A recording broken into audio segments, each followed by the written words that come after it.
I'm in search of conversation guests. If you are interested or know someone that might be interested, please contact me directly. Thank you.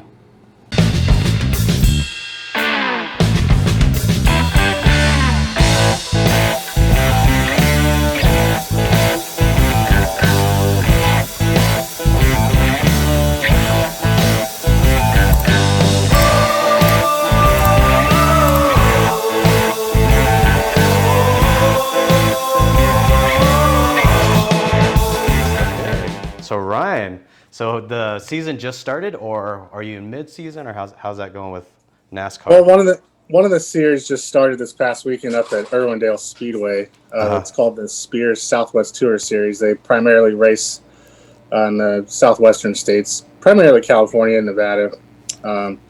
So we were up there on Saturday night, had a pretty exciting race, and finished 19th out of 36. And it was a pretty challenging weekend where the guys unloaded their car, and the setup wasn't too good, so we were struggling really bad. We almost missed the race, which would have been pretty devastating as far as sponsorship money and all that. Oh, yeah. But the crew guys worked really hard and got the car dialed in, and we made the race and finished 19th and took home a nice chunk of money. Oh, nice. Does it kind of feel that way every race by any chance? As in, it always comes down to the wire, like getting the car set up, getting the crew together, getting all the logistics of everything?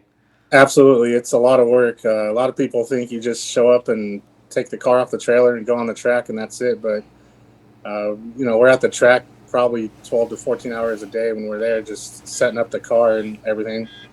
Yeah, I used to, I did some autocross. I know that's very different than NASCAR, but even with a single car and you're one person, like oil changes, tires, anything could happen. A nail in the tire, or I think at one point I had a pinhole in my rim, and it was just slowly leaking air. And I never even heard of a pinhole in a rim before. I thought that stuff was all metal. And how do you get a pinhole? Yeah, it's amazing what can happen, and what you think won't happen that does happen to you when you're at a racetrack. Yeah. But like I said, a lot of people, they think that you just unload the car and you're going on the track and making laps, but there's a lot of work behind it. A lot of prep at the shop before you even leave to go to the track. I mean, you got to, make sure everything's going to be in line to pass technical inspection and all that. And then even when you get to the track, you might have missed on the setup. So then you got to start over and, work your way back to getting the car set up right. And hopefully you guess right and all goes well. But I mean, most of the time it does. You live and you learn. Yeah. What are some of the most extreme or fun stories that you have working with NASCAR? Well, one of the craziest ones was one of the first deals I put together by myself with one of my drivers, Tony Cosentino, was up at Meridian Speedway in Meridian, Idaho. It was literally just me and him. We had no crew. So, I mean, I don't know a whole lot about working on cars. I more work on the marketing side of things and do spotting. So I was kind of thrust into changing tires and spark plugs and all this other stuff. And it was a pretty wild weekend, and we made it. And we were actually running in the top 5 until we got wrecked with like 6 laps to go. And we turned a lot of heads. A lot of big teams were looking at us like, wow, man, they did that with just 2 people. Wow. So it really opened up some doors and stuff for us. So that's probably one of the most memorable experiences I had working in NASCAR. Yeah. And that was in 2019. So what you're a spotter for NASCAR now? Yeah, I do some spotting for some of the teams, like Tony Cosentino, spot for him back east. Right now we're racing in the Carolina Pro Late Model Series, which is a series that's like the Southwest Tour Series out here, but they race in the Carolinas, North Carolina, South Carolina. So I'll be flying out there next week in the spot for him. And then whenever he runs the NASCAR ARCA Series, I spot for him as well. So spotting is definitely it's a challenging job. You got to pay attention to every single lap, what your driver's doing, what other cars are doing around him. If someone's crashing in front of him, you got to help them get through the crash. So it takes a lot of work. It's definitely difficult sometimes. Yeah, what's a spotter technically do? I'm completely a noob. I'm a noob to NASCAR, so I don't really know anything about it. So explain to me, like, I'm a 5-year-old, and what a spotter does. So a spotter typically will stand on top of the grandstands, and he has a headset on. And when the driver's out on the track during the race, he's constantly watching his driver go around the track. So if like a driver or another car is going to pass him on the inside or outside, you tell him, looking low, looking high, car outside, car inside, and you kind of help him, let him know that there's cars on the inside or outside of him, because it's very difficult for them to see to the left or right with all the safety devices they wear nowadays in NASCAR. Their head's pretty much locked into the seat, so they pretty much just see forward. And you just help him make sure he doesn't run into other cars. And if there's a crash in front of him, you want to tell him to, okay, this car's crashing, he's up high, go low. Or if the car is crashing low, go high, get him by all that. Or if there's debris on the track, you want to tell him, like, okay, there's some debris over here in turn 1 on the low side. Make sure you stay high when you go around the track this next time. So it's essentially what a spotter does. It's like an extra set of eyes for the driver, so to speak. Yeah. Does the number of spotters per team vary, or is there a set amount? So typically on most tracks, you have 1 spotter per team. If it's a very large track, like a road course, or for example, like Indianapolis Motor Speedway is a very large track, but you can't really see the whole track no matter where you're standing. So they'll use like 3 to 4 spotters, usually 1 in each turn sometimes. Road courses, it just varies on the size of the road course. So again, it's probably 3 to 4 spotters at those tracks, but most of the time you just have 1, because you can see the whole track if you're up high enough on the grandstands. Describe in your own words, like, as a spotter, is it difficult? Is it pretty easy? Is it super challenging? Or what aspects do people not know about that job? A lot of people think it's pretty easy, that you just stand up there and watch cars go in circles, and you're just watching your driver. But it's very difficult, because you got to make sure your driver's not running into other cars, and making sure he's not going to cut off somebody if somebody's looking on the inside or the outside of his car. And the biggest thing is keeping your driver safe. I mean, if there's a big wreck ahead of him, you got to help him get through that wreck. Yeah.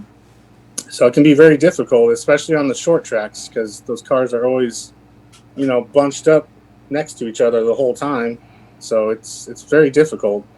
Again, if a caution comes out because there's a crash, you got to remember where your driver lines up for the restart. So you got to count the cars on the track. You got to remember what cars are like a lap down, or the slower cars that are going to be behind you. You got to remember a whole bunch of information. So it can be difficult. Is the job interview, if someone were to interview to become a spotter, is that usually they pick up people that's already been in the field a long time, or how does that work with the interview? Or do you have to know somebody to get in, or can you just jump from, like, somebody working in F1 Formula One racing, can they jump over to be a spotter for NASCAR? If typically they want someone with experience. So if you're looking to become a spotter, usually what they'll do is they'll have you come do a test session with the team. Oh, and okay. just kind of simulate spotting, but the car's on the track by itself. But they just kind of want to hear how you communicate with the driver and all that, if you guys mesh well.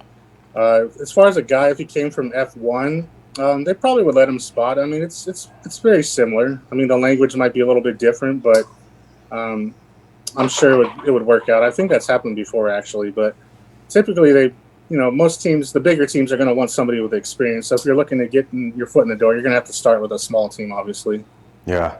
What type of things have you seen in your career that not many people know about NASCAR? Like just your personal stories and experiences. Like we were talking earlier, a lot of people think it's just really easy. You just show up to the track, and it's all like a glorified day where you're just walking around the track and not doing anything, wearing a picker's suit, when in reality you're there 12 to 14-hour days. Maybe even from a further view out, like just in general NASCAR. Say if somebody looks at NASCAR and they're more informed with Formula One, and they're thinking Formula One has it's different speeds, different turns, and they're used to that. So maybe if they jump to NASCAR and they see it, I don't know if it'd be less turns per track for NASCAR? And then if someone were just, I don't know, explain the differences of NASCAR, your opinion and experience with it. So obviously with NASCAR, primarily we run on oval tracks. So most ovals have, 4 turns. So it's obviously a different style of racing. There's a lot of strategy behind NASCAR too. You got to, make sure you don't wear the tires out fast and save your tires for the end of a long run, which would be, like 100 laps or so. It's definitely a different style of racing, but you got to manage your tires, your fuel, and everything else. Yeah. With NASCAR, it's definitely a different style of racing than F1. F1, is a lot of engineering behind F1. Those cars are, obviously a lot more expensive as well. Mm-hmm. But a lot of people that have come over from F1, for example, like drivers, and they try to run NASCAR, for example, like Pablo Montoya, it took him a couple of years to get used to that style of racing. He thought he was just going to come over here, jump in a stock car, and win a bunch of races. When they all say it's totally different. It's a totally different. I watched an episode on Top Gear where I think Richard Hammond. So this was a while ago. Richard Hammond was, and this is when the Grand Tour was Top Gear, or however you want to say it. The crew was doing that. Richard Hammond jumped into NASCAR, if I remember, or was it? Oh, Indy car racing, I think it was. Okay. And he was describing how the difference for him when he jumped into a Formula One car, and then I think he did a single person run on a track with an F1 car, but then I think, do I remember on the IndyCar thing where he ran with a group, so he got to experience it as a race, and he said it was an amazing experience. Is there do you see similarities, or have you seen that episode? I have not seen that episode, but the NASCAR driving experience, they tour around the country. They actually have one up in Fontana at the Auto Club Speedway where they allow you to get in the cars and drive around the track with like 8 other cars. And a lot of people that do that are just blown away of how cool it is. Yeah.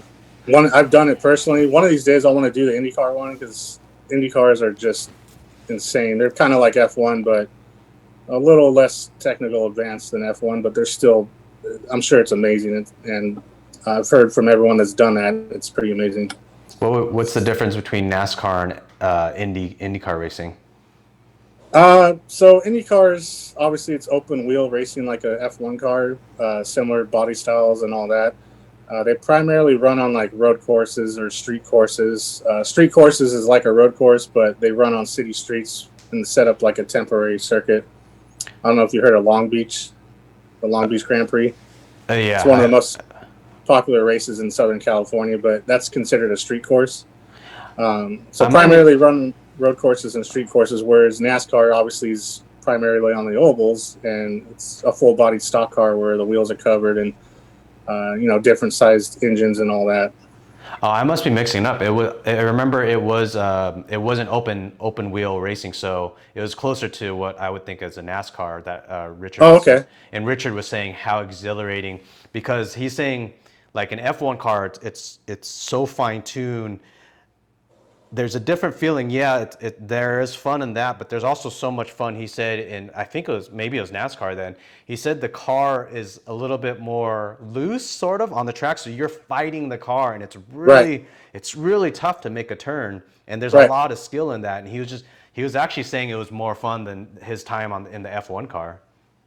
Right. So yeah, with NASCAR, they obviously have a lot less downforce on the cars. So when they're going through the corners, the tires will slip and slide, and the term loose is when the back end is starting to slide out from under you. So when you're doing that, when you're driving, you got to be careful not to overcorrect your steering, because if the car catches, then you're just going to go straight into the wall. Whereas F1 and Indy cars, those cars are so technically advanced, the downforce on them, they actually generate so much downforce that you could actually drive one of those upside down in a tunnel and it would stick to the ceiling of the tunnel. Yeah. It's pretty amazing. And NASCAR. So stock cars can be difficult to drive. As far as comparing the two, they're two different animals. So with Indy cars and F1, you got to have like a split second reaction time with those guys, because everything happens so fast because you're going, typically way faster than the NASCAR on most tracks. Whereas in NASCAR, it's more of you're fighting the car the whole race, making sure the car's not going to slide out from under you and all that. And you got to be careful, like I said, not to overcorrect, or else you're just going to end up in the wall. So I totally relate to what that guy was saying about how loose and fast it was. Yeah. Have you tried or did you do any racing or amateur racing, pro racing in the past at all? Growing up, I raced go-karts and like RC cars. My family growing up used to own a hobby store down in Midway, and we actually had our own racetrack next to the hobby store. And this was back in the early 90s when RC cars were really popular around here. So that was a lot of fun. Racing go-karts was a lot of fun. Really expensive, but a lot of fun. Yeah, I would like to try go-kart, like racing a little bit more seriously someday in my life. In NASCAR, as a spotter, is there ever times where you would say to the driver, "Hey, don't go for the take right now" or anything? Like, is there certain times that you find where they should and shouldn't? Oh yeah. You got to calm your driver down. For example, this past June, my driver Cosentino, he had a kid in front of him that was, 16, 17-year-old kid racing, and the kid was chopping him off in the corners and not letting us by when we were a faster car. Typical etiquette in NASCAR is in the beginning of the race, there's a lot of give and take is what we call it. So if you're slower than somebody, you might want to pull over, let them go by at that point in the race, because you're just holding them up and they're going to get angry with you. And sooner than later, they're probably going to knock you out of the way. So we were at this Orange County Speedway out in North Carolina, and he was just bumping the hell out of the kid in front of him.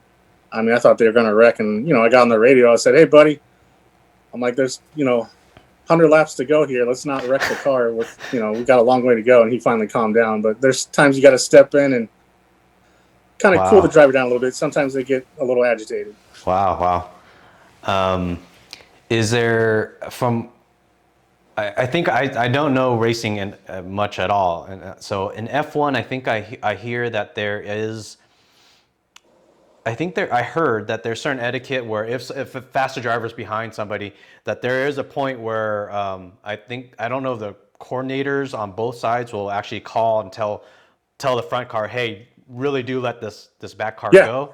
Yeah. Is NASCAR, does it have something like that, or is that even true in F1? I'm not sure if I understand. Oh no, that's true in F1. The differences in F1 is they have team orders as well. So if the teammate's faster than the other teammate, they'll tell them, "Hey, let them go by. They're faster than you."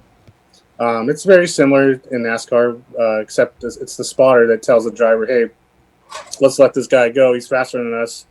We'll pass him later in the race when we get the car dialed in." So it's very similar. But yes, both of them are very similar. Yeah.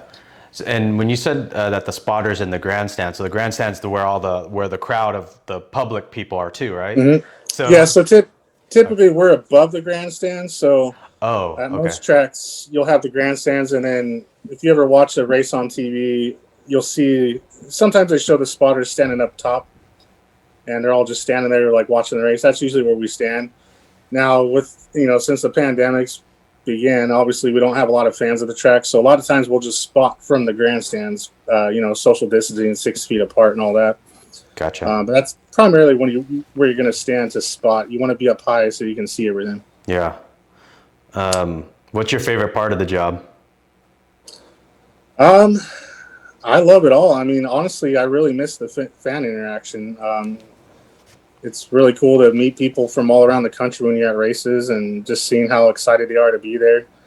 My favorite part of the job is honestly when they play the national anthem and the drivers are strapping in and the cars are fired up. There's no feeling like it, man. It gets me goosebumps every time I do it. Yeah. The beginning of the race is just so like, your adrenaline's pumping. You're just ready to go. That's probably my favorite part, because it's, all your hard work is paid off to get to that point. Yeah.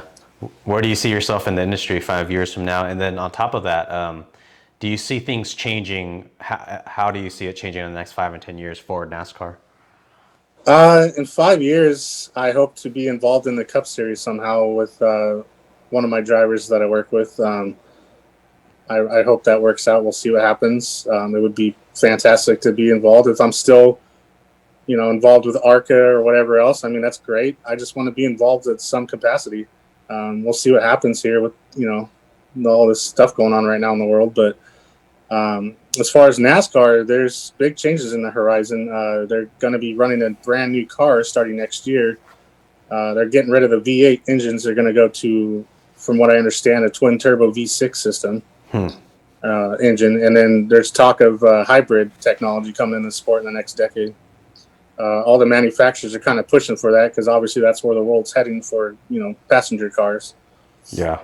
What's your first take on the V8 twin turbo situation? Oh, the V6 twin turbo they're going to go to? Yeah, V6, yeah. I think it's time. The V8, the pushrod V8's kind of, obviously obsolete technology. NASCAR just in the last, 5 years went to fuel injection on those. They were running carburetors before.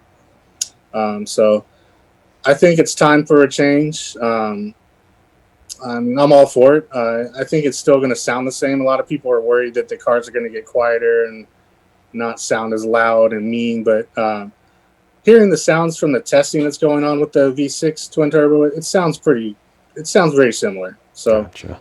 The important part is you got to keep the manufacturers involved in the sport, and that's what they want. So you got to give them what they want, or else they're not going to be involved in your sport. And they're the ones that keep the cars on the track. Yeah. Sponsors in them. Yeah. What's your favorite driver to work with? Oh, geez. I like them all. That's my politician answer.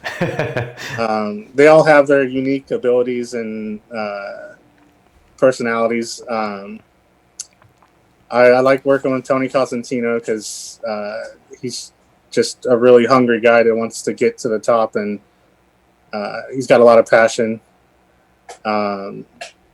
Bridget Burgess she's a 19-year-old Australian I work with. She's fantastic. Her whole family are just wonderful people. Great person to work with, very friendly. Josh Fanopoulos is another guy in Idaho I work with. He's really cool, just really wants to make things happen in his career. And the newer guy I'm working with, Scott Sanchez, he's a veteran in the Southwest Tour Series. And again, he's, they're all just really hungry to make things happen and get more sponsorship and just run up front. So, honestly, I really like working with them all. It's hard for me to pick one. Yeah.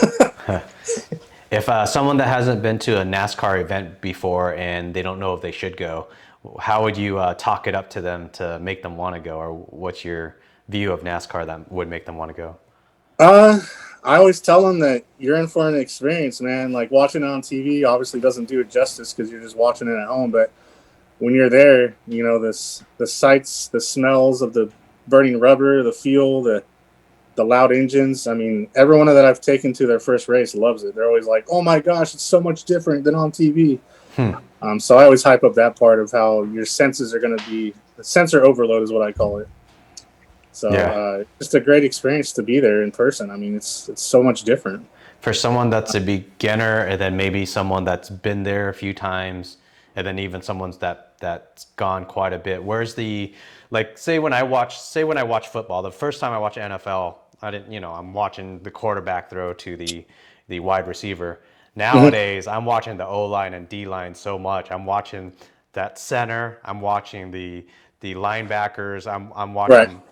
So where would NASCAR kind of fit in that? Like, what does a beginner look for? What does someone that's been a little bit more?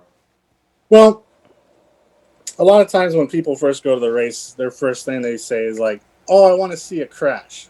Because obviously that's exciting. Okay. I can't blame them for that. Crashes tend to be, exciting. Obviously, I don't like them because it costs money to fix race cars, but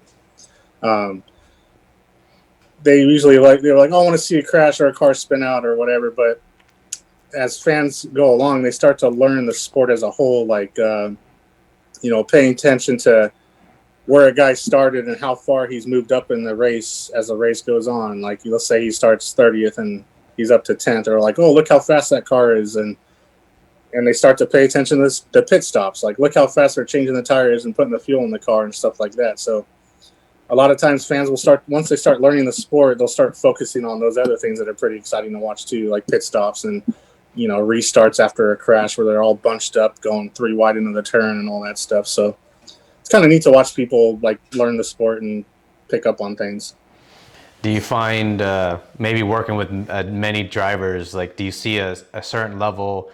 I mean, obviously there's different personality traits, but do you see a common trait between aggressive drivers or methodical, thought out drivers where one commonly excels more than others or anything? Yeah, so typically real aggressive drivers tend to piss off everybody else in the field, and you won't have many friends because when you're aggressive, you're moving people out of the way or wrecking them. Hopefully, you're not wrecking them because that's just going to make people even more mad at you. Yeah. But usually with aggressive drivers, you want to kind of calm them down. If they've wrecked a couple races in a row, you want to pull them aside and just kind of be like, "Hey, man, I think it's time for you to kind of calm down a little bit. You're pissing everybody off here because you're costing other teams a lot of money." As far as like more, passive drivers, a lot of times those guys will end up in the front more because they're just patient. They don't have to charge their way to the front in the first 10 laps. But again, if you're aggressive and you're running second at the end of the race, a lot of those guys will spin someone out to win the race, and you're taking home the trophy and the money. So, I mean, if you want to go down that road, you can, but you're going to sacrifice some respect from your competitors. Yeah. So I guess, I do see common traits in both of them. I typically work with more of not so aggressive drivers just because tearing up equipment and stuff gets very expensive with sponsors. Gotcha. What's the typical size of a crew for NASCAR? So like if you're in the Cup Series, which is the big series, those guys, they just recently shrunk the size of the teams because of the pandemic and all that. I think they're allowed to bring 10 to 12 people to the track. In a series like we work in, a lot of smaller teams, we probably have like 4 to 6 people, sometimes less. Just depends. A lot of times we'll have some volunteers come help us out too. You get a lot of volunteers that just want to be there and help out, and that's fine. 4 to 6, including like is that including the pit? Not the pit crew, is it? Or oh no, that's including the pit crew. Yeah. Whoa, 4 to 6. That's it. Just seems like, I mean, anything could go wrong with the car. Like four to 6 people doesn't sound like much. That seems like a. Oh no, and that's what I was saying earlier when me and Cosentino put together our own deal at Meridian in 2019. It was literally just me and him. Jeez. And I didn't have a lot of experience working on cars, but I learned that day. Yeah.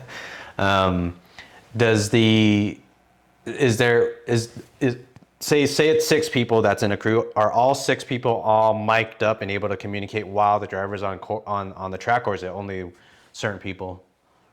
Typically, the spotter and the crew chief in the series I work in are usually the only ones that really have a headset. Okay. There's some other teams, they'll have a headset for every member of the crew. But a lot of times it's not really necessary. The crew chief is going to be the one that's going to tell you, what to do when the car comes into the pits. If they crashed or whatever, they're going to say, okay, fix this, fix that, blah, blah, blah. But it just depends on the size of your team and how much money you have, because those headsets are about $500 a piece. Yeah. So unless you have some decent sponsorship, I mean, thank God that we do, where we can afford to have headsets for everybody, but there's teams that don't. Yeah. What was your very first sponsor you signed? Or what? Yeah, who was the very first sponsor you signed? My very first sponsor I signed was actually up in Idaho. I have a very strong connection up there now. It was Rudy's Diner, and it's literally a 2 restaurant chain up there in Meridian and Boise. And I still talk to her all the time. Every time I go up there, I always make sure to eat there. And she's definitely going to sponsor us again too once the pandemic's over.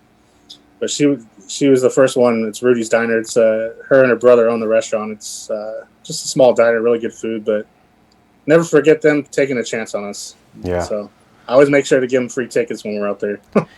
Being in the field, or working in NASCAR, how's your view of sponsors? As in me, probably as a spectator looking outside, I'm just imagining the sponsor is just going to give some money and that's advertisement because they're gonna get their name on the car, I think, Mhm. or on the clothing. How do you view it as working in the field? Like, do you see the sponsors really having more impact, or do you have to advertise more? With sponsors, when you're talking to them to get them to try to get involved in the sport, they want to know what the benefits are, obviously, and obviously that is having fans in the stands. They're like, well, how many fans are going to be there? And you'll say, 5,000. They're like, oh wow, that's a lot of people. And I'm like, yeah, that's 5,000 eyes that are watching your car go around the circle. And a lot of fans will Google what the sponsor is if they don't know what it is and see what it is. And there's a lot of brand loyalty in NASCAR fans. If their driver has like Miller Lite as a sponsor, they're going to drink Miller Lite beer because their driver is sponsored by them.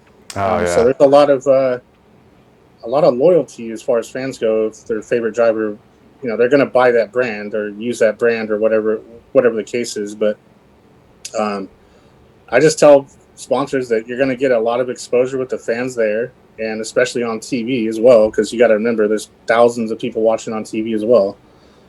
So you try to sell them on the fact that they're getting a lot of bang for their buck, and they can bring their clients to the track as well and entertain their clients there as well, and get a pit tour and meet the driver, the crew, and all that. And so there's a lot of benefits to sponsoring a car. It's tough right now because there's no fans in the stands at most tracks, but yeah.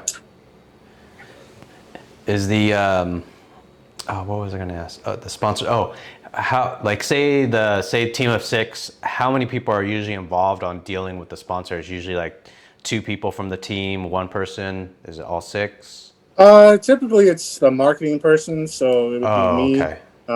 And obviously the car owner is going to be involved too because they want to find out what kind of financial package the sponsor is going to offer them. And the driver too, because a lot of times the sponsor is going to want to meet the driver before they commit to the deal, just to kind of see their personality, feel them out, see if they mesh well with their brand. So typically, on the marketing side, the marketing person, which would be me, for example, is going to be involved with most of the negotiations. But the car owner is going to be involved as well, and then the driver too, because they want to meet the driver to see who they are and all that stuff. So 2 to 3 most of the time. Gotcha. The crew guys they're not involved with that at all. They're just focused on fixing the car and preparing the car for the next race. That's what we keep them doing. Yeah. Just focus on the car. Gotcha. We'll handle all the other stuff. Yeah. What is it like going from a fan like yourself to working in the industry? It's been one hell of an experience, man. I've been around racing my whole life, and it's been a true blessing to be a part of this sport. And I knocked on the door for years and years and years, and finally got the opportunity. And I hope I'm involved for a long time. But it's very cool, and I always try to give back to the fans. Anytime I'm at a race, and I usually will pick out a family in the stands or whatever and bring them in the pits and make sure they get to meet the drivers and all that stuff, just to kind of, pay it forward, so to speak. Awesome. Maybe I'll stop. I'll come by someday with my cameras and do a little talk with you and whatnot. That'd be awesome. We're gonna be out in Vegas in September, so if you want to come out, you're more than welcome to. I'll give you the VIP treatment. Awesome. What advice do you have for anyone trying to break down the door to make it in motorsports? Just don't give up. There's a lot of, you're going to get a lot of no's before you get a yes. It's going to be like finding the needle in the haystack, so to speak. Just don't give up. Just keep knocking on those doors, and eventually somebody's going to let you in. Looking back on your career with it, was there any shortcuts that you took or routes that you took that you now know were a little bit longer with it to get where you're at? I probably could have done a little bit better of a job networking with people involved in the sport. Going to races and just talking to people more than I did in the past.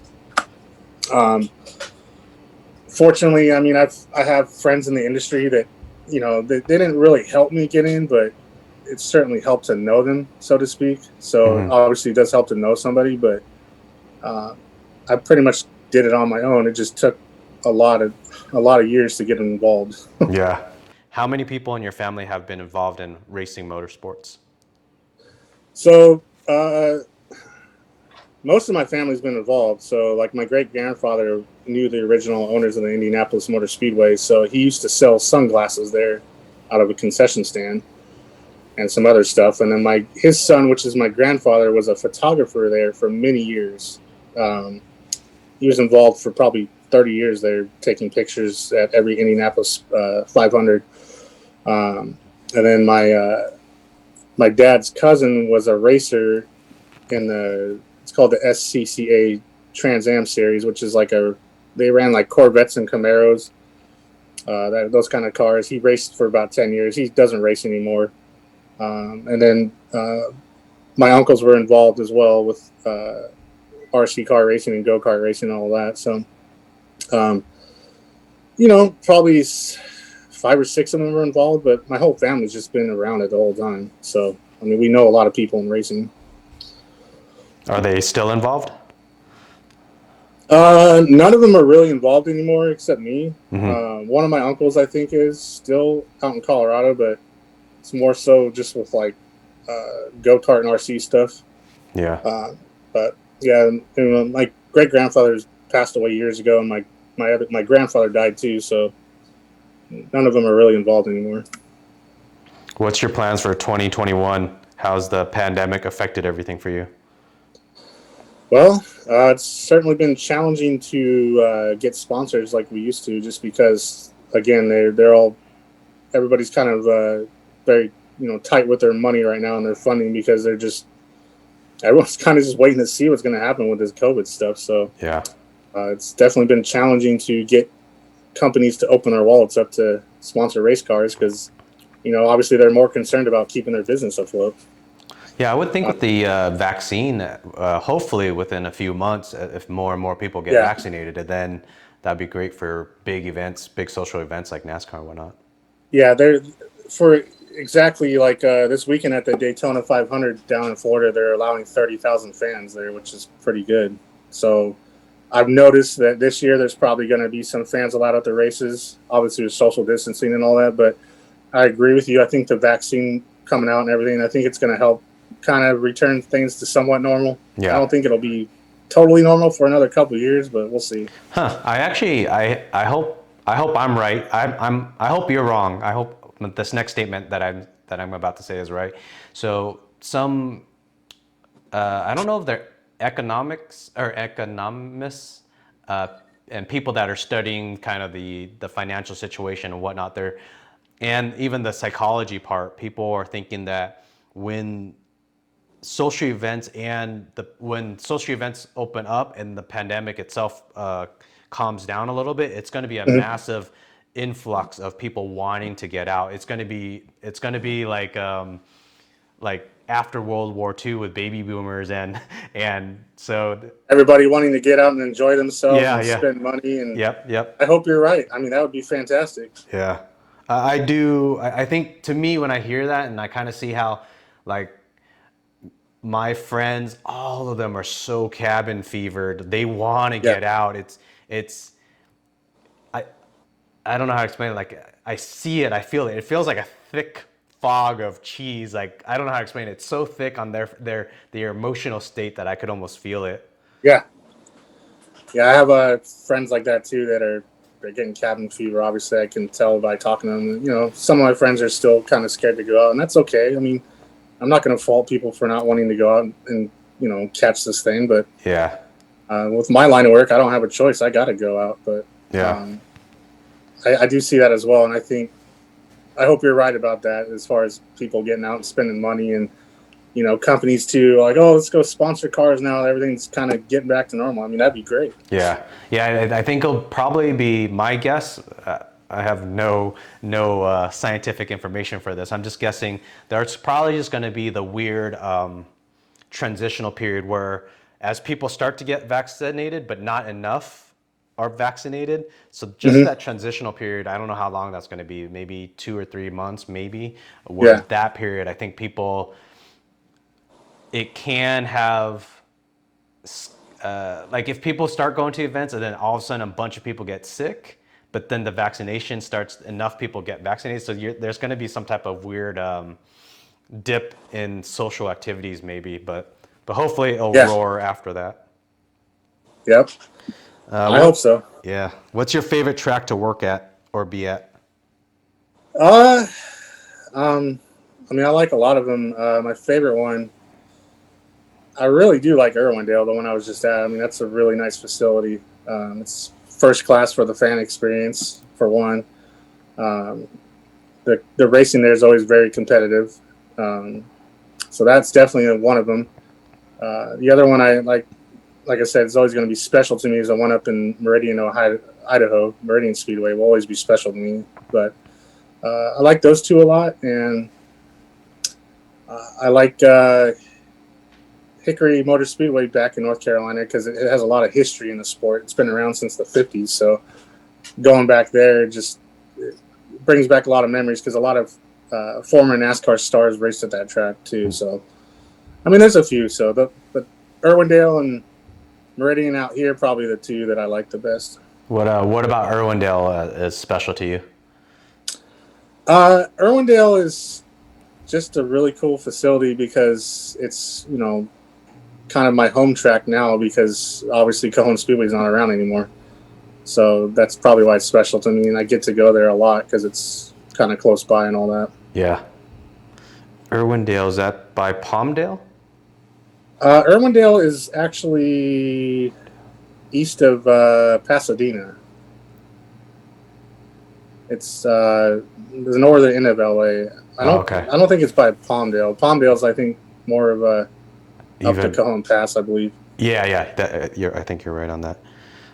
Tell me about the first time you spotted and how you were thrown into that role with no real experience. Oh wow! So again, it was up at Meridian Speedway. That was when it was just me and Tony working on the car, and we had another guy from one of the other teams come over to spot. And beginning of the race, Tony's radio didn't work, so I had to run all the way from the track to the outside where the pits are, grab another radio, run back full speed, put the radio in his car. About halfway through the race, the spotter's radio didn't work. And so Tony's out there driving around with no spotters, so I was standing on the back straightaway, and I just started spotting for him because I was like, it's either that or he's going to get a wrecked race car. So I just jumped in, started spotting for him, and it was my first time doing it on a, you know, in a racing series that big. So obviously it was a little nerve-wracking. But, I mean, he said I did a good job, and ever since then I just kind of started spotting, and that's how I got thrown into it. But it's something I'll never forget.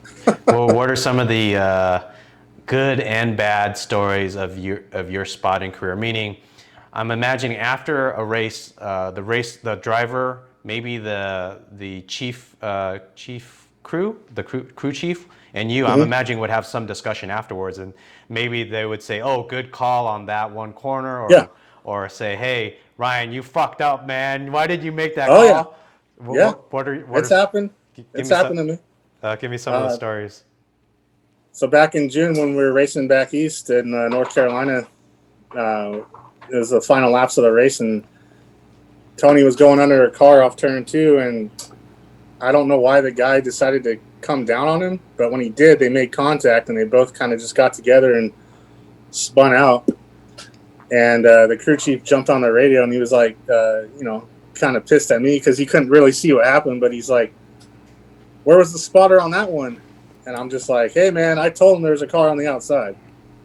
And the other driver, of course, was super pissed off. But we all talked after the race, and once they realized what happened, everything was kind of cool. But, you know, you're definitely going to screw up at some point when you're spotting. I mean, everybody does. Every job, everything, yeah. Life in general.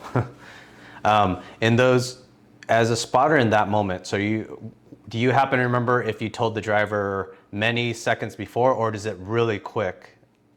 Oh, it was a split second. I basically was like a car outside, but the guy was already there, and then they just got together. So there's sometimes where you just don't have a chance. I mean, it just happens so fast.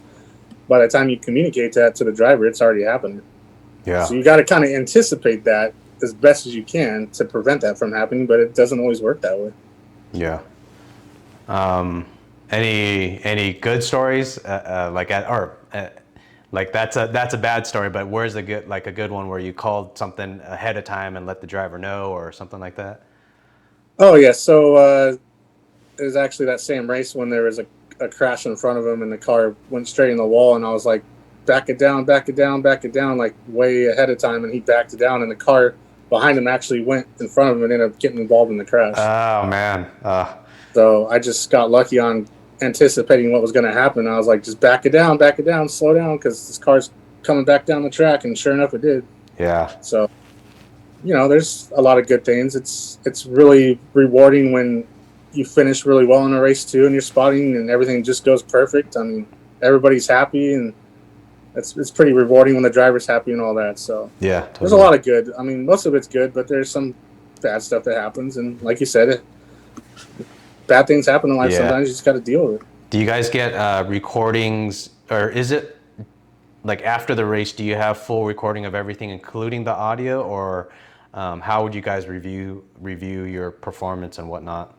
So in our series, we don't really have recordings, but in the more upper series, like the Cup Series, you can actually go back and replay the race. Because, like, for example, NASCAR's website and their app, they have a thing on there for the fans where they can actually listen to the spotters during the race. Oh yeah. That's one of the big features for fans when they go to races, is they can listen to the driver communicate with the crew and the spotter, which most sports you can't do that. Yeah. So it's really cool. But as far as our series goes, we don't have they don't provide those kind of recordings where you can go back and listen. You just kind of got to play it through your head. And, yeah. Your manual recording, so to speak, in your head.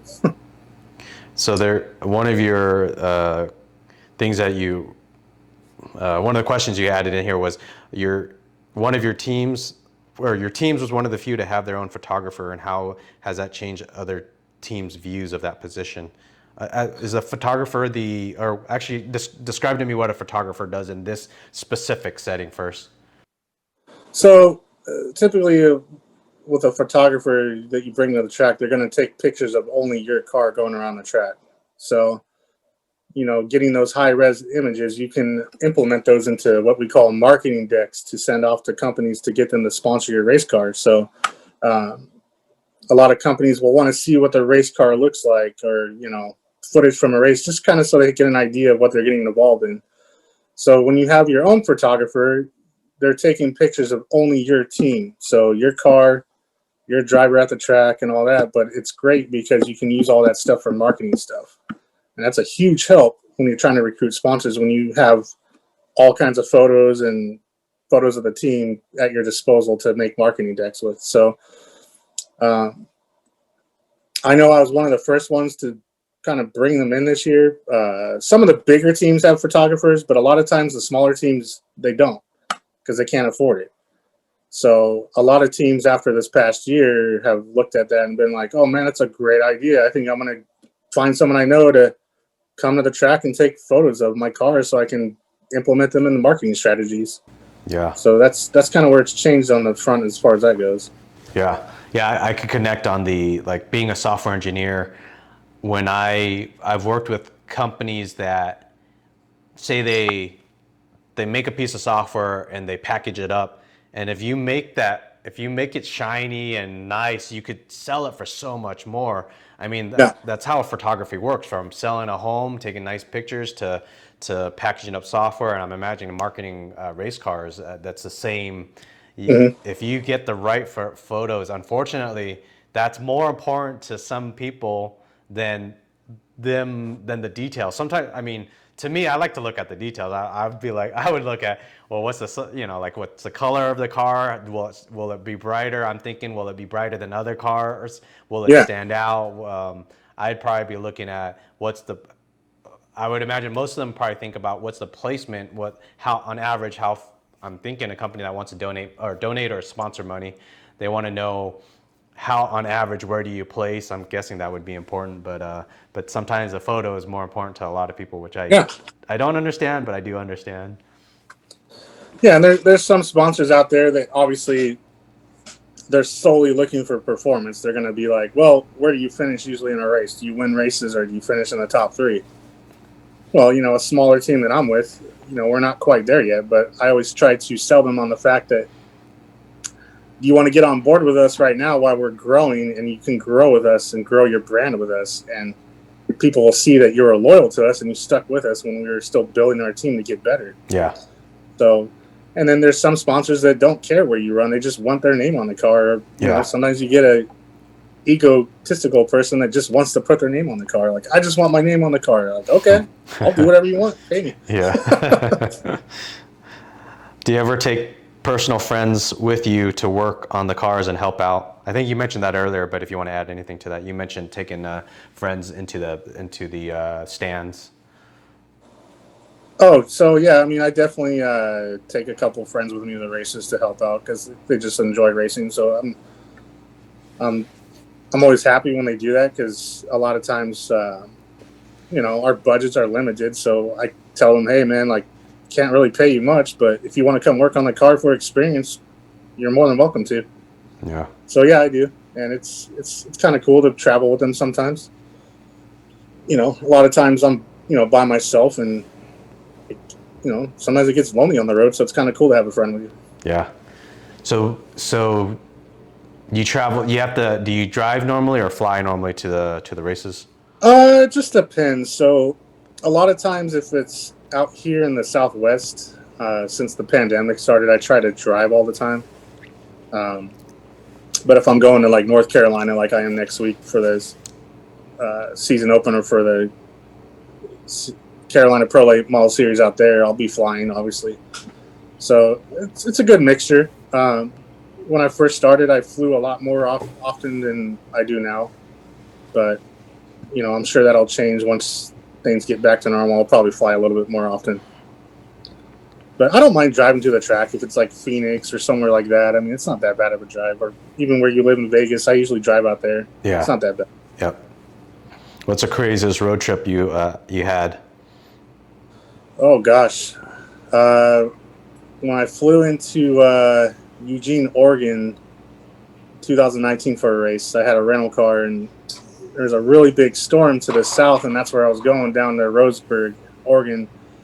And about a half hour into the drive, I stopped I think I got some food and gas, and stand outside my car eating or whatever, and this guy standing there smoking a cigarette, this older guy, and he's like, "Boy, where are you heading?" And I'm like, "Oh, I'm actually going to Roseburg." And he's like, "Well, there's a big storm over there. Look at that." And I'm like, "Yeah, I see it." And he's like, "You don't want to be driving in that. Trust me." And I'm like, "Well, I've been in thunderstorms before. I think I'll be okay." Should have listened to him.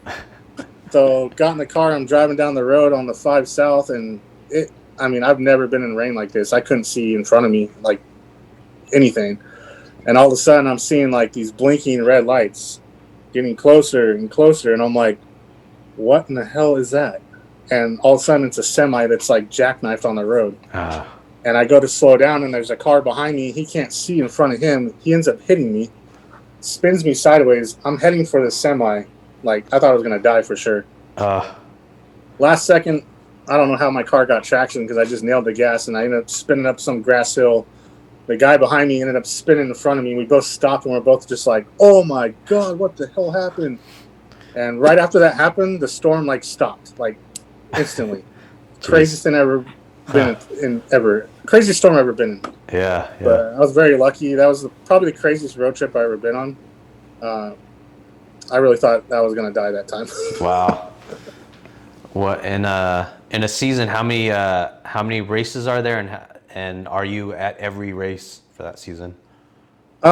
Primarily, I'm at every race. So obviously, I work in multiple series. So if the schedules overlap, then I have to choose which one I'm going to be at. So, for example, the ARCA series, which is the one that in NASCAR that I primarily work in. I think this year there's only 8 or 9 races this year. They kind of condensed the schedule down a little bit just because of the whole COVID stuff. Carolina Pro Late Model Series back east, I think they have 10 or 12 races, I want to say. And then the Southwest Tour has 10 races. So that's about 30 races or so I'd be at all year. Oh, wow, 30 races. And then those 30 races. So that's two. I mean, and then how many months? Like 30 races within 9 months, or how's the season? Is it a 6 month, 9 month season? Well, I probably won't be at all 30 races this year because some of the races will be on the same weekends. But typically, the season starts in like February and March and goes all the way to November. Oh wow, wow! There's only a 2 month So, break almost. like none of those series really race every single week, though. They have like a couple weeks off and then they race again. So, I mean, on average, I'm probably traveling like 2 or 3 weekends a month, maybe. It just depends on the schedule. But like the bigger series, the Cup Series in NASCAR, they have 36 races a season, and pretty much they're gone every week from February to November. Whereas we have like a couple weeks in between races usually. So it still gets pretty busy. Yeah, that sounds like it could get busy. Because I mean, you're coordinating hotel stay, plane flight, Oh yeah, rental car, and then, everything. yeah, and then Yeah, it probably, gets tricky. and then if you're probably trying to do marketing, probably trying to coordinate that with other companies that you're maybe talking to, I'm guessing. Yeah, and then you got to also factor in that some of those companies want to come to a race if they can, and you got to coordinate with meeting up with them for a dinner or getting them to the track and making sure they're at the track and they're happy and blah blah blah and all that stuff. So Yeah. you're training them as well on top of working. So I Yeah. mean, it can get pretty tricky sometimes. Yeah. Explain the difference sponsorship packages available in NASCAR. So they have what they call a primary sponsorship, which would be the full shebang, which is like the custom paint job. The car is going to be wrapped in their colors, and then they get the logo on the hood, the sides of the car, their logo on the toolbox, their logo on the hauler, their logo on the pit crew uniforms, stickers, hats, whatever. So that's the big deal. That's the one you always want to try to get because a lot of times that'll fund you for the full season. And then you have what they call associate sponsorships, which are the smaller ones, which doesn't really, the car not really going to be painted in their colors, but they get to have a nice placement of their company logo on the sides of the car, usually, or like the bumper or something like that. So the primary ones are pretty expensive for companies. A lot of times it's going to be a bigger company that's going to do that. And then associates ones, a lot of times we'll find like local companies where we're racing at to put their logo on the car just for like a one-off deal. And we'll still bring them to the track so they can take pictures next to the car with the sticker on it and all that stuff. So a lot of times if you can't find a primary sponsorship, you can make up for it if you just really get a lot of associate sponsorships through the year at different tracks and all that, local companies. So that's pretty much the difference in those two. Gotcha. And then, of course, you have endorsement deals, which, let's say, for example, Red Bull, where they're not going to be on the car, but your driver's only going to drink Red Bull products, and they're going to do social media stuff with your driver drinking Red Bull, or have what they call a at the track activation, where Red Bull's going to be there handing out their product for free to fans to try to get them to, buy their product and all that. Yeah. So that's pretty much the three that we deal with. Gotcha. You mentioned NASCAR and electric and hybrid eventually. Tell me your thoughts on that, and also if so, when. So what I've been told is the new car that's coming out next year is going to have the option for down the road if they want to implement hybrid technology into the engines. The thing that I think is stopping that right now is they haven't figured out as far as the batteries, because if you hit the wall with one of those cars, those batteries can explode. Mm-hmm. So it's more of a safety thing right now. So I think it's definitely on the horizon, but it's probably going to be I personally think it's going to be another 5 to 10 years before they really implement that. I know IndyCar and F1 are looking into that as well. For example, like F1 already has a full-on electric series. I don't know if you've heard of it. Yeah, the Formula E, I think it's called. Yeah, Yep. It's actually really popular. Yeah, a lot of the manufacturers are getting involved in that, so that's the future. But as far as NASCAR, it's probably going to be a while before they really implement that because again, it's a safety thing with the batteries exploding on impact. Or Yeah. I don't think they've really quite figured that out yet. Yep. How do you determine what car number you run?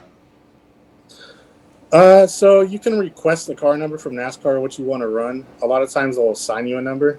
So if you're a smaller team, a lot of times they're just going to assign you a random number. And, you can request what you want to run, but you do have to pay for that. So a lot of times it's randomly assigned to you. But if a driver's running the number and he switches a team and he still wants to run the number he was running, he can request to NASCAR and the previous team he was at, hey, can I use this number? But a lot of times he's going to have to pay a fee to do that. Gotcha. What's the purpose of the pace car or safety car? So the pace car is the one that's going to be leading the field to the green flag. So a lot of times at the start of the race, you'll see the race car side by side, and they're lined up behind this pace car with the lights on. And usually they're just there to kind of get the field sorted out and make sure everyone's maintaining safe speed under a caution flag. And that's really the purpose of the safety car, is just to kind of keep the field in line to where they're not driving too fast under yellow, especially if you got track people out on the track still cleaning up a mess from a crash or something. That's the purpose of that, pretty much. They're pretty much the same thing. NASCAR calls them pace cars. That F1 calls it a safety car. In NASCAR, if there's a car accident, if the car accident and the two cars are on the track, will a safety car come out and stop the race temporarily, and then and then what's the exact little details of that? So then the placement of each, so car 1, car 2, car 3 keeps their place, but I mean, there's points. Is car 1 could be super far ahead from car 2. Will they still keep the timing distance from each car, or is it? No. So basically, if anytime a caution flag comes out, and let's say the leader of the race has a 5-second lead on the second place guy, he loses all that.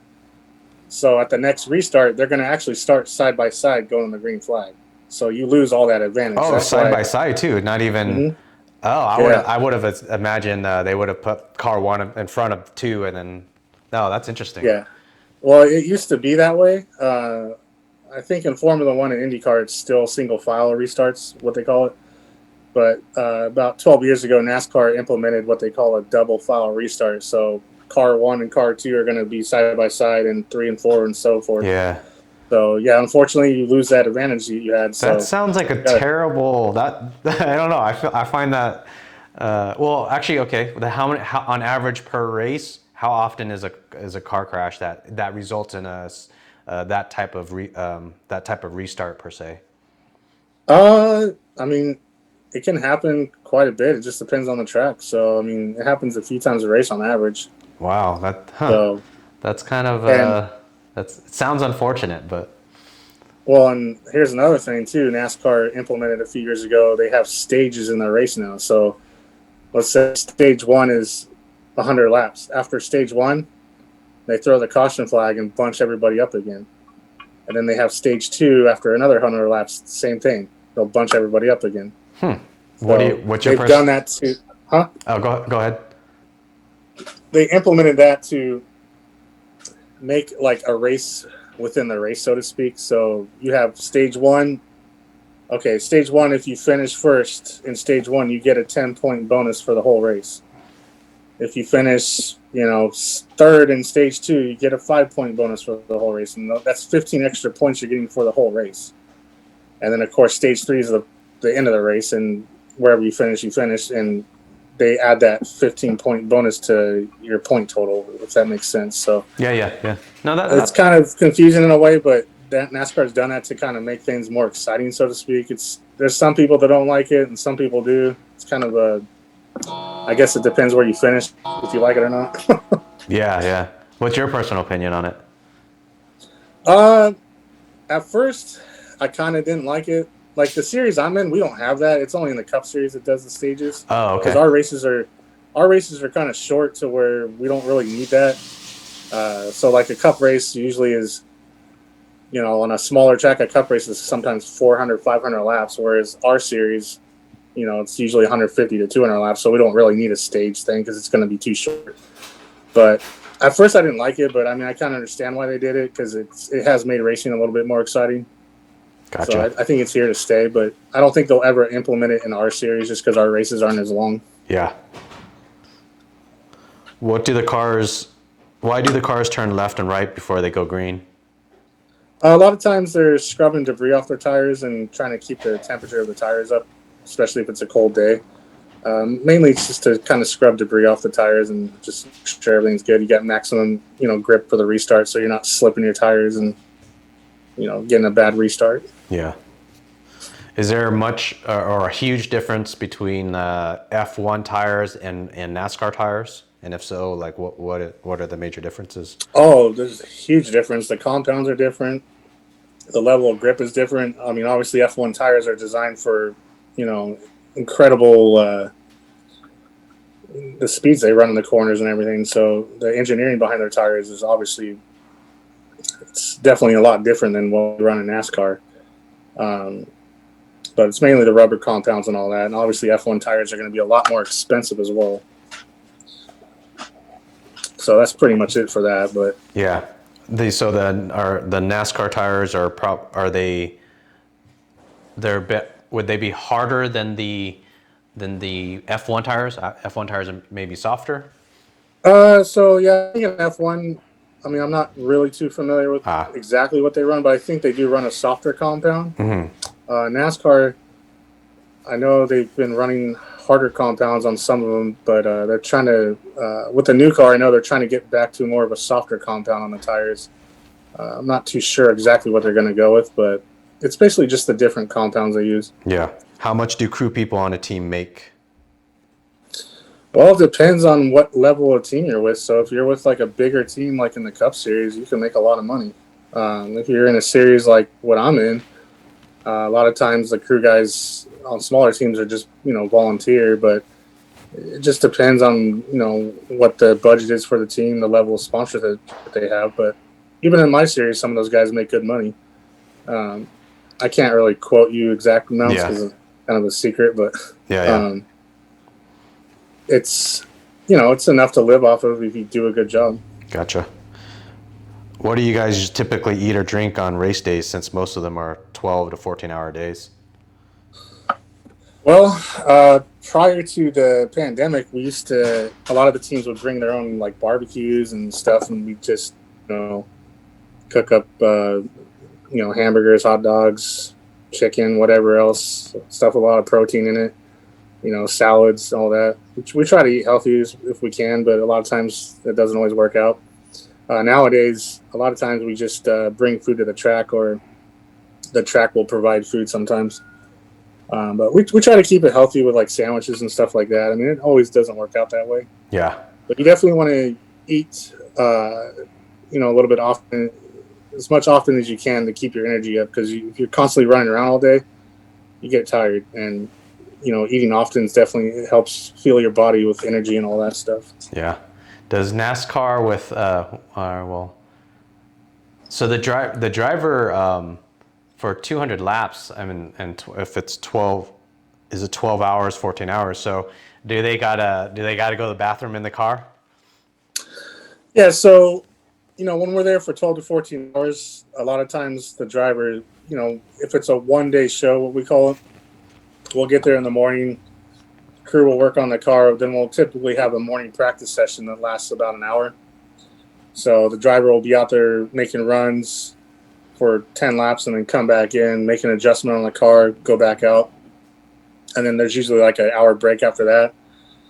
And then that's when the crew's working on the car, making more adjustments, and the driver usually has time to do whatever they need to do. But during a race, our races last maybe a couple hours. But, yeah, I mean, there's been times where drivers have had to go to the bathroom inside the car. Yeah. Is it like I think in F1 they have I think in their suit doesn't have a baggie for like going pee, I thought. I might be wrong on that. In our series, I don't even think we have anything like that. Okay. Hold it, or if you have to go, you just go. Okay. Yeah. So, but hopefully, I mean, like the In actual. F1 they might have that, but I don't know about. I don't think we have anything like that yet. Gotcha. But the actual race itself is about a few hours, so hopefully they could just hold it. Yeah, I Yeah.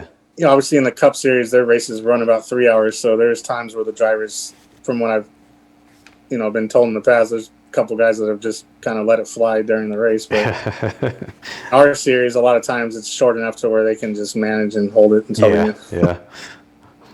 First place is more important. Yeah. Do most crew members fly or drive to the races these days? I think you kind of answered that already too, but any additional Um, thoughts? it just depends on where they live and how far they're traveling. So, I mean, a lot of them do drive. Again, out here in our series in ARCA is pretty much primarily in the West, so a lot of them will drive. But obviously, if it's back east, then yeah, they're going to fly. So it just depends on where you're going. Yeah. How about the drivers? The drivers typically fly, most of them. Yeah. Again, it just depends on where they live and stuff. But a lot of them do. A lot of them do fly. The like I think in like is it NBA and NFL. I think they usually do the big buses. Do any of the NASCAR drivers do that? Oh yeah. So some of the drivers, like in the bigger series, like the Cup Series, they have their own RVs and stuff, and they'll just drive it to the track Yeah. and park it there for the weekend in the RV where they don't have to stay in a hotel. And NASCAR has actually encouraged that since the pandemic started, because then they're not being exposed in a hotel; they're just staying at the track, kind of self-isolating in the RV. Yeah. But again, those RVs are a lot of money, so a lot of the drivers in my series, we don't have those because it's a lot of money to get one. Yeah. How many teams or cars typically show up for a NASCAR or an ARCA race?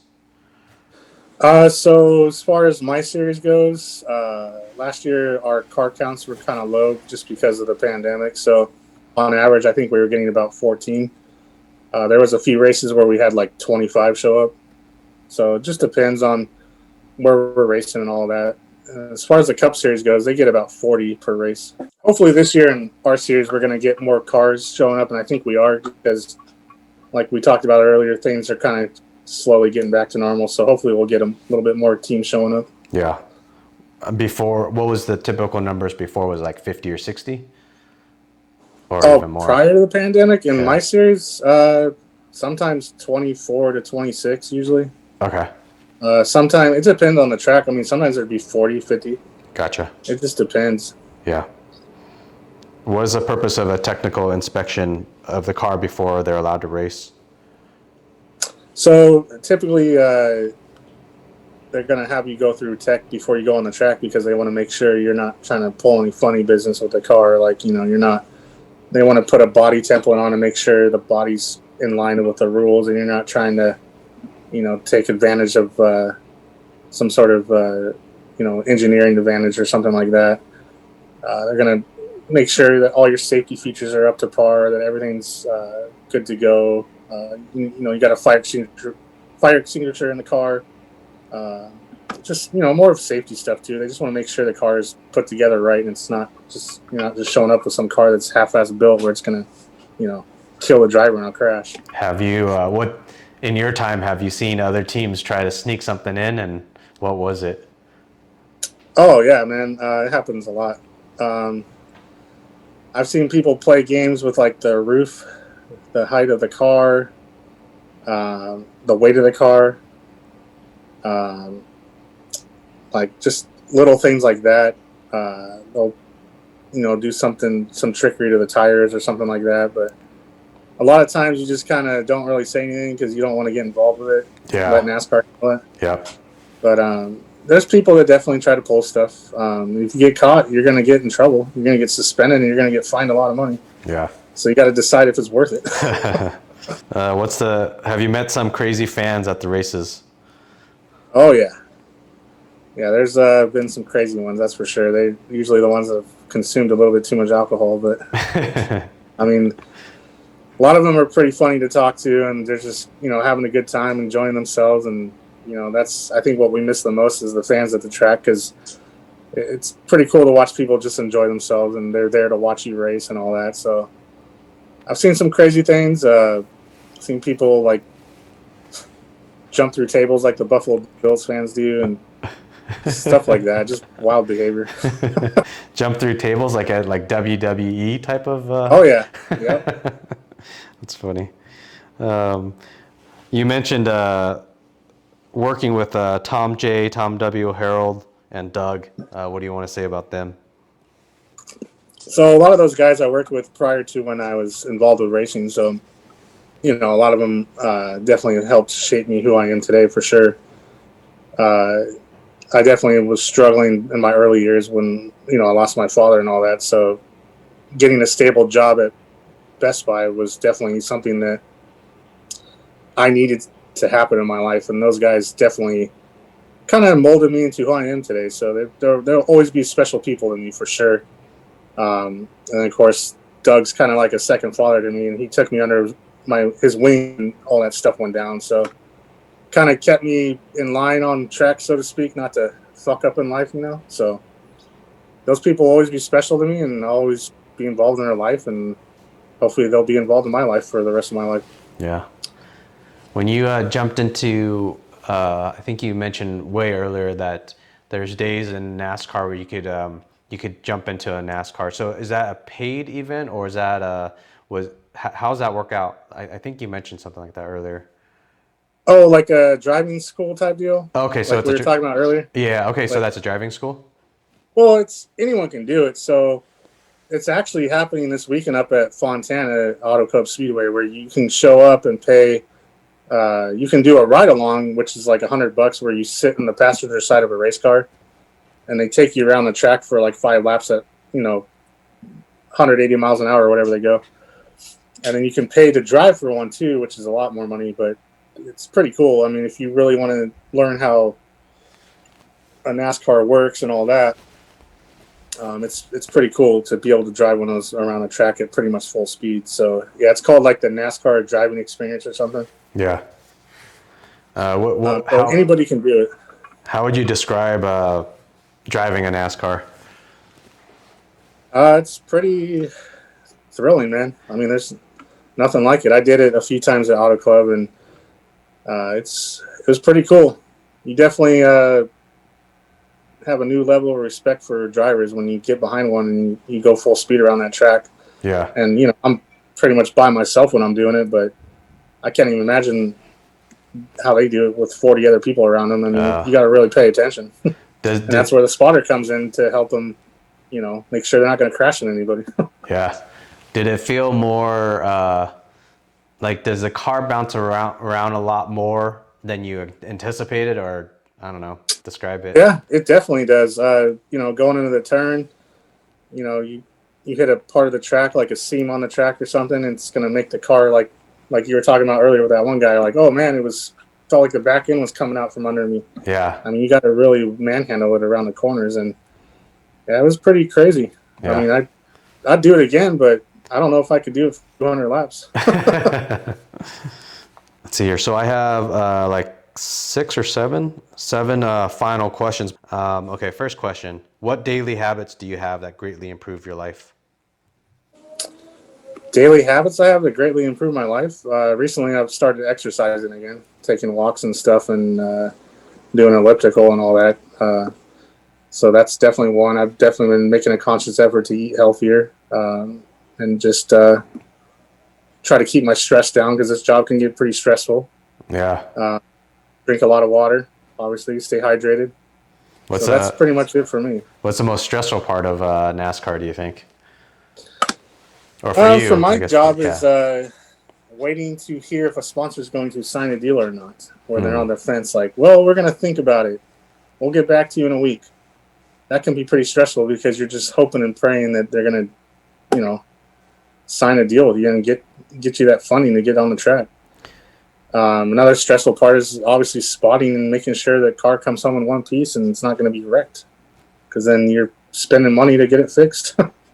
Yeah, like 15 years ago, I was a Navy contractor and doing software for the Navy.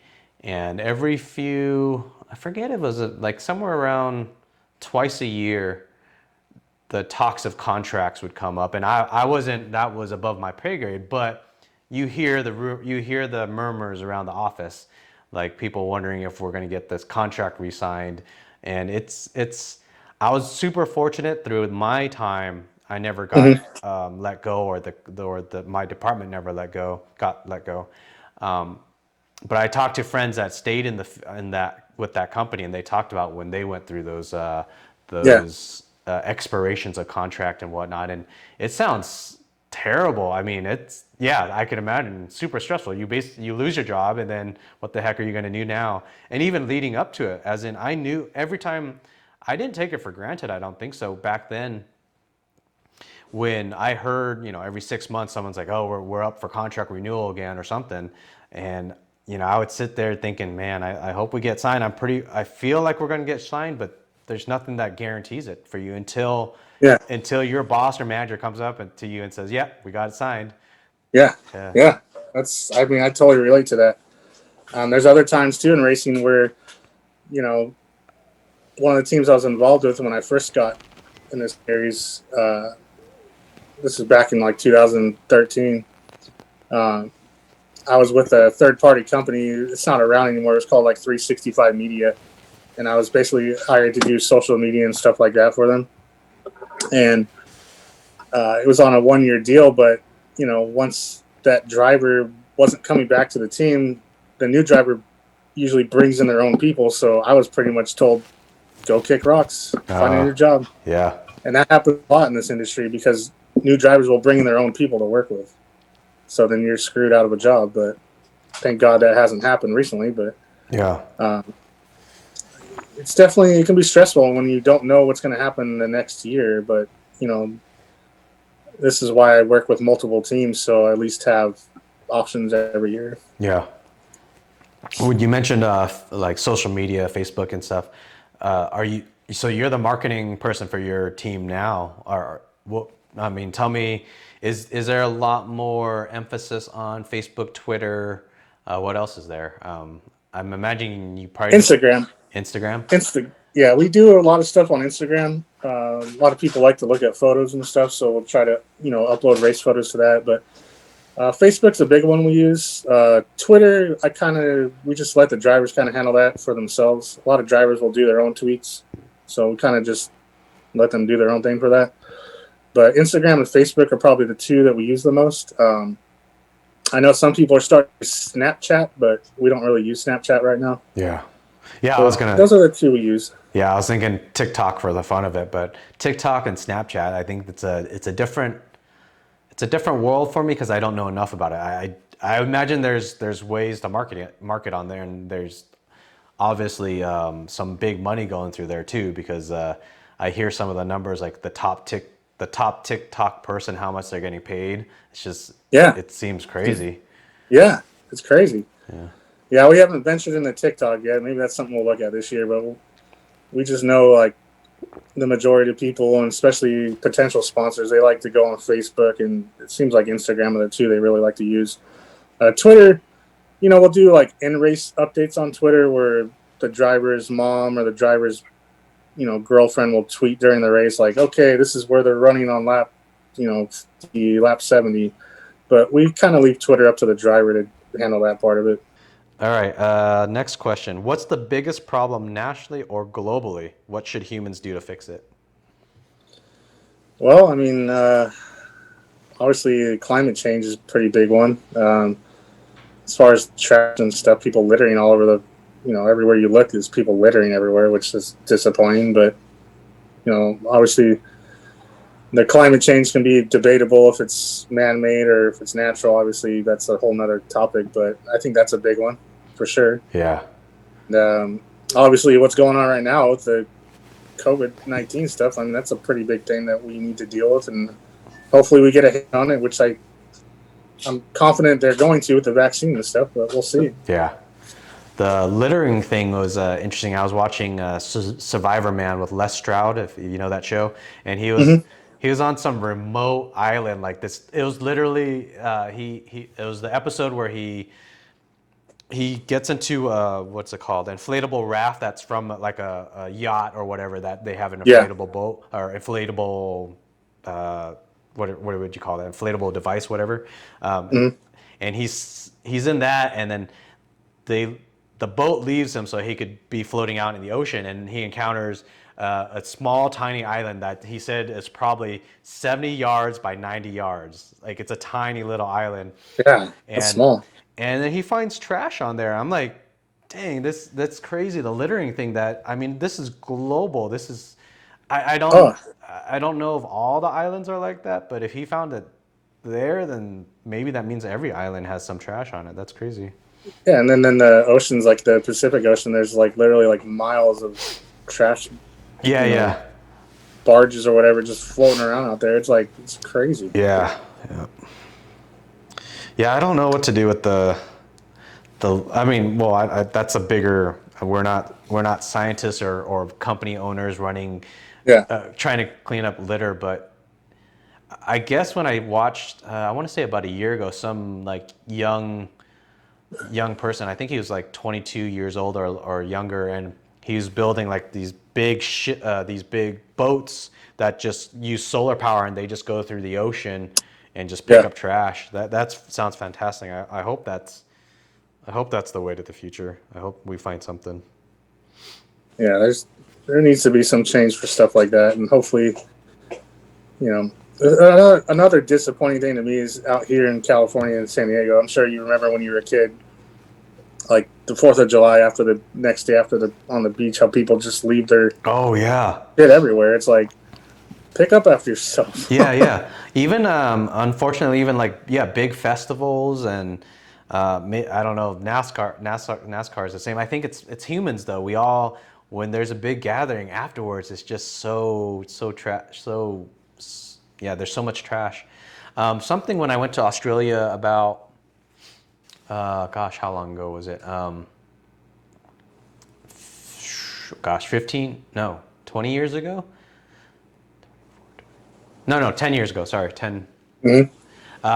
During the festivals there, and you know, I think I see here the festivals here. They're starting to do it here. So it was first that I saw it in Sydney, where during a festival, towards the end of the festival, they started handing out big black trash bags to everybody, and that was Yeah, it was a sign like, hey, put your trash away, and then help if you see your friend or a yeah, neighbor, yeah, pick up some and help out. yeah. And I felt like it really did help, and I think I'm seeing that here now. That's a great idea. Hopefully, people, make a conscious effort to pick up after themselves. I mean, I think that's a great idea to hand out bags because it kind of puts the thought in their head, like, oh, maybe I should pick up some of this stuff. Yeah, yeah.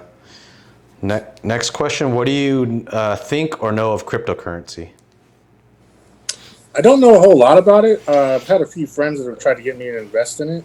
Um, I know a few of them that have made some pretty good money off of that. Something that I'm definitely thinking about doing, but I need to research it more before I really dive into that. Yeah, But it's definitely interesting to me. yeah. I love cryptocurrency, so that's probably why, or it's one of the reasons why I have it as the one of the final questions. Yeah, I think it's the algorithm, the logic, the coding. As a programmer, as a software engineer, for me to look at it, and it wasn't until 2016 where the light bulb went off in my head. It was unfortunate that 2008, before Bitcoin actually came out, my programmer friends were saying, "Hey, what do you think about this?" At the Yeah, time of 2008, I was pretty early in my programming career, so my knowledge of RSA encryption, my knowledge of just programming itself wasn't up to wasn't that great. So in 2008, when my friend told me about it, man, I wish, goddamn, Bitcoin was not even a penny back then. It was like point zero zero zero, I think, 0.0001 of a penny back then. oh gosh. Yeah, yeah. So if I would have put freaking $10 or $20, I would have been retired now. It's nuts. It's so back then. I remember when my friend told me about it. He said, "What do you think?" I remember responding. I said, "No one could program that type of logic. That whatever that white paper is, they're lying, and or it's going to be a fad because somebody's going to hack it." Yeah. 12 years later, it has not had a single hack. The only hack that's happened is to exchanges. So it's like the equivalent of, I don't know, like if I put my money in the bank and then Chase Bank is the one that gets hacked or gets, Yeah. it's Chase's fault, not the money that I put in there. It's not the fault of the money per se.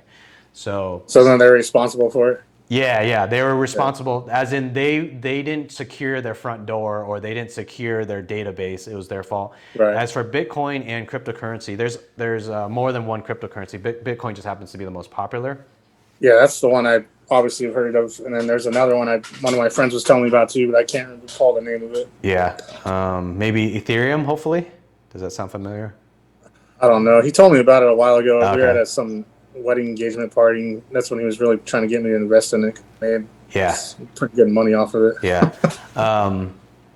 Yeah, so Bitcoin has Bitcoin and any true decentral, any proper cryptocurrency is virtually unhackable. It's only the people what they do with it.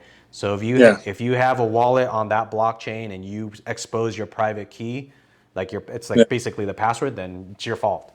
If the bank or the exchange is holding a private key and they don't secure that private key, it's their fault.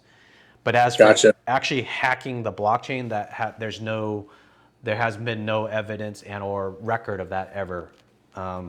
And from knowing RSA encryption now, I understand it's so tough to hack this stuff. It's so improbable that it reminds me of. Have you seen the movie Hitchhiker's Guide, where they talk about the probability of like someone being out in space and a spaceship coming to pick them up? It's Yeah. that astronomically impossible to hack a record on the blockchain or to hack a wallet. It's improbable. It's possible, but it's improbable. Like to the extent of, I've actually done the math and tried to see what's the likelihood of you just trying to hack one private key to one wallet. For like a typical computer nowadays, it'd be a 1 with 70 zeros behind it, and that's how many years your one computer could try to hack that one wallet. That's how many Oh, years. wow. Yeah, it's the end of the universe. Like we would never reach that. Now, Yeah. quantum computers will come out, but RSA encryption is scalable. So you just pick the next hardest encryption, the next hardest bit encryption for quantum computers. So it's scalable. So I'm not worried about quantum computers. Yeah, if you get a chance, I would throw, if you got money, if you got disposable money, if you're throwing money in stocks or 401k, throw a tiny bit into cryptocurrency. I'm not a financial advisor. Don't consider this as financial advice, but my advice as a friend, um, if you got 2% of your, if you could put in 2% of your 401k into cryptocurrency. Diversify a little bit. Yeah. Exactly, diversify. And I do think cryptocurrency is the future. From this technology is in its infancy. When we saw the internet back in the 1990s, yeah, Yeah. there's no way to guess that Uber Eats was possible. Uber Eats, a car company that doesn't employ employees to have deliveries, and then that car or that person delivering could go to a restaurant, pick up the food, and bring it to you. In the 1990s, if someone said Uber Eats, it would have been like, "What are you talking about?" That's how Yeah. transformative this cryptocurrency and blockchain. I think blockchain is going to bring a paradigm shift to so many things. It's amazing what blockchain will offer to the Yeah. world. I'm definitely keeping my eyes open on that, and I definitely try to read up on it sometimes. And my cousin's really into it too, so they keep me kind of up to date on some of this stuff. Yeah, my But my horse is Ethereum. So if you maybe ask your cousin about Ethereum, see if he agrees that I think it's the future right now. And I could be wrong, maybe. And it's so many things like Bitcoin's doing well. I think Ethereum will do better in the long run, but maybe anything could happen. Maybe that development team falls apart. Maybe something happens. But right. right now, I think my horse is Ethereum. And if you put in a few $100s, a couple $1,000s, however much you could afford to lose, and just hold it for 10 years and then come back, and hopefully if you have kids or whatnot, hopefully that's enough money for them to retire, or maybe by that time, maybe when you're set to retire, maybe you could buy a yacht or something, you know? Yeah, that'd be nice. Yeah. All right. Next question. Think of at least one person that you know of that should do this conversation with me. One person that should do this with you.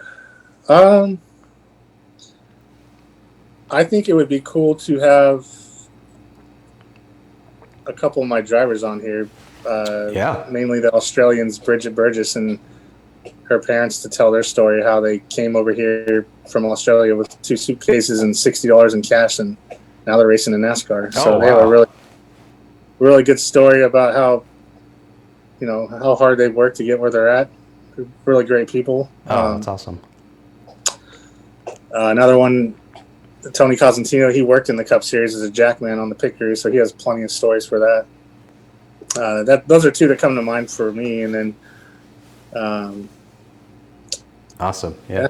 those 2 definitely. Cool. Thank you. As your personal experience, this is just something that a little bit of a tangent, but it's related to racing. I like cars a lot. I like racing a lot. Unfortunately, I had a car accident about 5, 6 years ago, and it broke my ankle. It wasn't my fault. I was going through a green light. Someone ran their yellow and hit me, almost a head-on collision. So I don't know if I'll get back into racing, like autocross and whatnot. I know I can physically. It's a bit more mental. But anyways, even when I did autocross and go-karts, I think there's this finding the line. I find something special about finding the race line, and I suck at it.